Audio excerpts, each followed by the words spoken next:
Hi, everyone. I'm Kelly Rambert, Outreach Librarian at the Southfield Library. And I want to let you know that Southfield Library is proud to be an affiliate of the Michigan Center for the Book.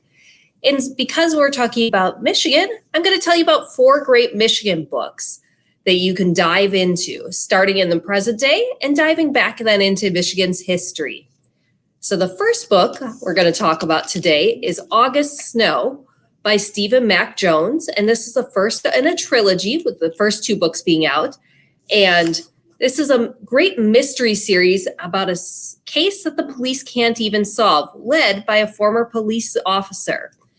And this is going to be turned into a series soon, starring Keegan-Michael Key. So read this book before the series comes out so you can really dive into it. And this book has characters that really draw you in, journey across Detroit into the corners that you probably haven't explored of the city. The second book, we're going to go a little back into history. We're going to go into the 80s and 90s, and it's going to be Beer Money, a memoir of privilege and loss by Frances Stroh. She's got the name that you know from Stroh Beer, and find out about her life growing up. She grew up with luxury and notoriety of her name, only to have all the money that's associated with Stroh Brewery and the brewery itself disappear in her lifetime. Find out how her famous name is both a blessing and a curse as you read her memoir.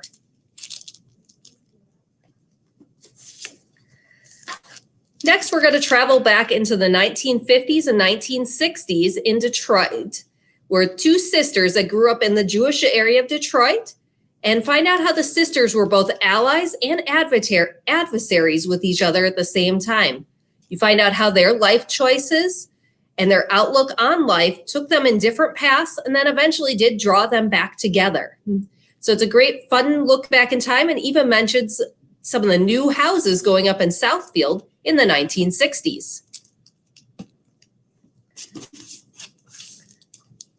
And lastly, we're going to travel up to the UP in the Women of Copper Country by Mary Doria Russell. This takes you to the UP in the 1913s, up into the copper mines, and the immigrants that were there that sought a better life in Calumet and around that area, and how their families fought for survival and for better wages. It takes place during a union strike and leads up to the calamity that took place in the Italian Hall around Christmas time in 1913. This is a story I had heard of happening in Michigan, but I never knew what led up to this. So this is a book that really stuck with me, and I keep thinking about it even after I've read it, and it gets under your skin, and it'll reflect about where we are with working conditions and how these women and men of that era have really strived to improve our lives. So you can pick up these books and any other great books at your local Michigan library or hear from the Southfield Library, and we're going to see how in just a moment here. So call us up, contact us to check out these great books and more.